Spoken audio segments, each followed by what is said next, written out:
Hoje continuaremos nossa jornada pelo livro de Romanos e chegamos ao capítulo 11.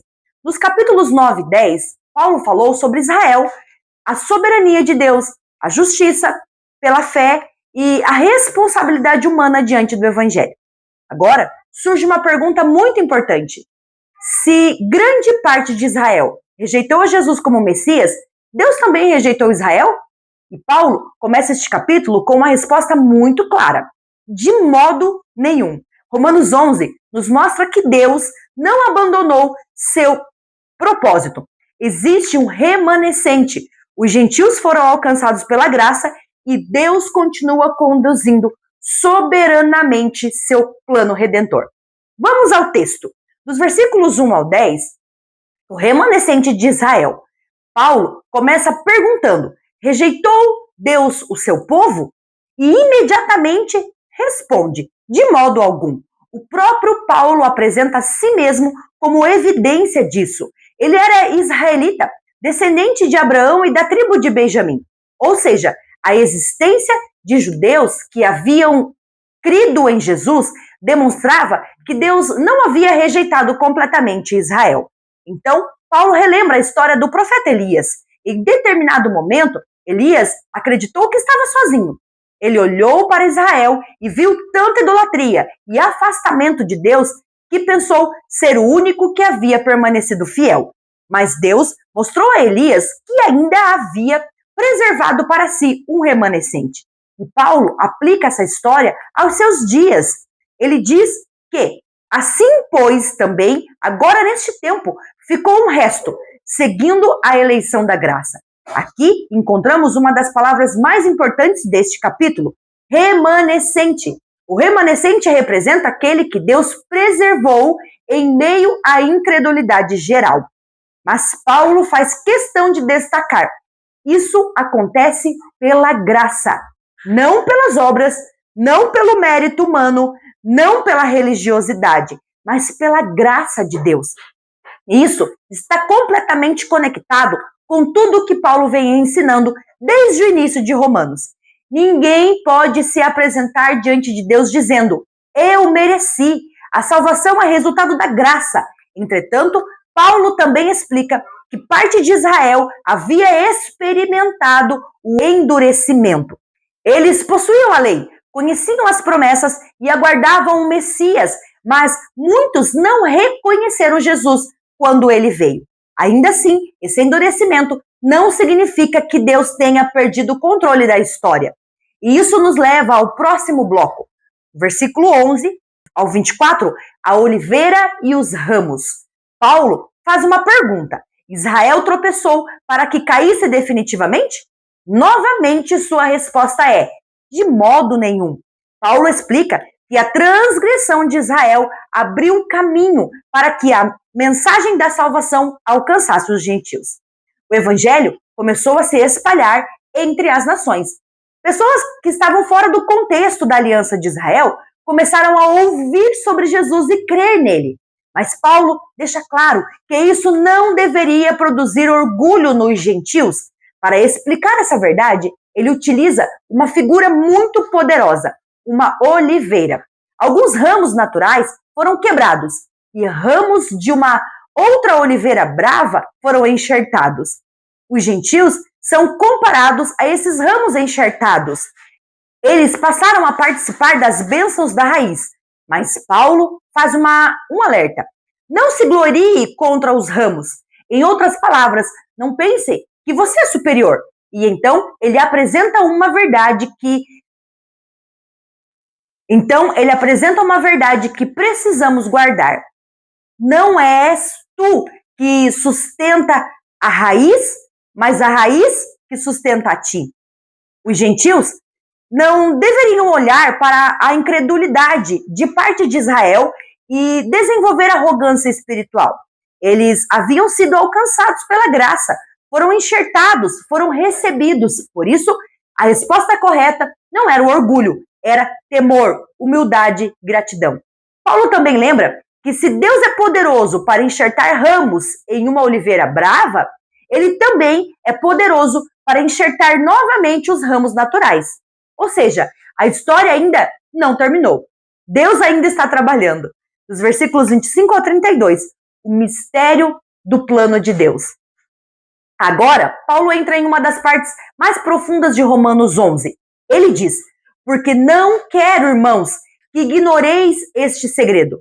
Ou, em outras traduções, este mistério. E qual é esse mistério? Paulo explica que houve um endurecimento parcial de Israel, até que entrasse a plenitude dos gentios. Observe, Paulo não fala de endurecimento absoluto, ele fala de endurecimento em parte. O próprio remanescente, apresentado no início do capítulo, demonstra isso. Então, chegamos à conhecida declaração: e assim todo Israel será salvo. Esse é um dos textos mais discutidos de Romanos 11. Existem diferentes interpretações entre estudiosos cristãos sobre a expressão todo Israel. Alguns entendem que Paulo está apontando para uma futura conversão significativa de Israel a Cristo. Outros interpretam essa expressão dentro do desenvolvimento completo do povo remido de Deus. Mas existe uma verdade que precisa permanecer muito clara. Paulo não está apresentando dois evangelhos. Não existe uma salvação para os gentios e outra salvação independente de Cristo para os judeus. A mensagem de Romanos continua sendo: a salvação acontece pela graça de Deus mediante a fé. Jesus continua sendo o centro do plano redentor. Paulo também mostra que Deus permanece fiel às suas promessas. A incredulidade humana não cancela a fidelidade divina. E então, chegamos ao versículo 32, onde Paulo declara que Deus encerrou a todos debaixo da obediência para usar de misericórdia para com todos. Isso coloca judeus e gentios no mesmo lugar. Todos necessitam da misericórdia de Deus. Ninguém é salvo por superioridade ética. Ninguém é salvo por tradição religiosa. Ninguém é salvo por mérito. Todos dependem da misericórdia. Dos versículos 33 ao 36, fala da doxologia final. Depois de explicar tudo isso, Paulo chega ao final do capítulo e sua resposta é simples: adoração. Ele declara: ó profundidade das riquezas, tanto da sabedoria como da ciência de Deus. Paulo reconhece que existem dimensões dos caminhos de Deus que ultrapassam nossa capacidade de compreensão. Ele pergunta: quem compreendeu o intento do Senhor? E quem foi seu conselheiro? A resposta é: ninguém. Deus não depende da sabedoria humana. Deus não precisa receber conselhos. Seus planos não estão submetidos à nossa capacidade de entendê-los. Paulo encerra dizendo: porque dele, por ele e para ele são todas as coisas. Glória, pois, a ele eternamente. Amém. Que maneira extraordinária de terminar essa sessão de Romanos. Depois de falar sobre eleição, Israel, gentios, graça, misericórdia, soberania, salvação, Paulo não termina com uma discussão. Ele termina adorando. Isso nos ensina uma verdade muito importante. Teologia verdadeira deve produzir a adoração. Quanto mais conhecemos a Deus, mais percebemos a sua grandeza. Quanto mais compreendemos sua graça, mais humilde nós nos tornamos. E quanto mais contemplamos sua sabedoria, mais desejamos adorá-lo. Nossa primeira aplicação: Deus nunca falha em seus planos. Romanos 11 nos mostra que situações que parecem incompreensíveis para nós não significam que Deus perdeu o controle. Deus continua conduzindo a história. Sua fidelidade permanece. Por isso, mesmo quando você não entende o que Deus está fazendo, continue confiando em quem Deus é. Aplicação 2. Humildade espiritual e essencial. Paulo advertiu os gentios: não se gloriem contra os ramos. Esse alerta continua necessário para nós. Nunca devemos olhar para alguém e pensar que somos espiritualmente superiores.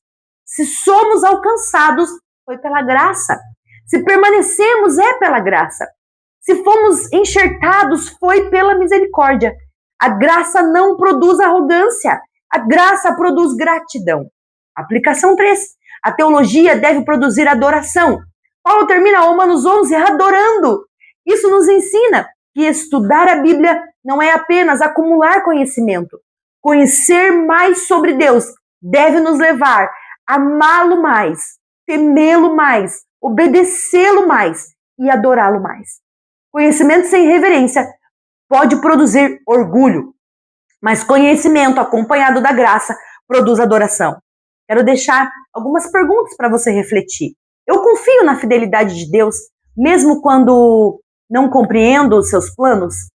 Existe orgulho espiritual dentro de mim? Tenho olhado para outras pessoas como se fosse superior espiritualmente? Reconheço diariamente minha dependência da graça?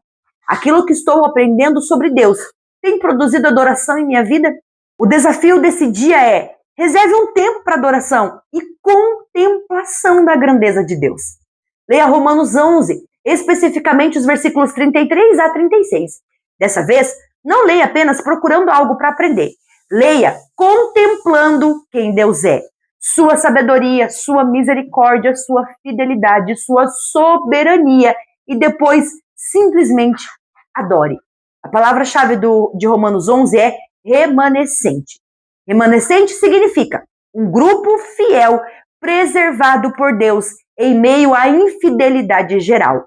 Isso nos lembra que mesmo quando parece que tudo está perdido, Deus continua preservando e cumprindo seus propósitos. Nossos versículos para memorizar está em Romanos 11, 33. Ó profundidade das riquezas, tanto da sabedoria como da ciência de Deus. Romanos 11 nos deixa uma grande verdade. Deus é fiel aos seus propósitos. Sua graça não nos dá motivo para orgulho e sua sabedoria deve nos levar à adoração. No próximo vídeo, continuaremos nossa série, entrando no Romanos capítulo 12, onde Paulo começa a mostrar como todas essas verdades do Evangelho devem transformar nossa maneira de viver. Nos encontramos no próximo capítulo. Deus te abençoe.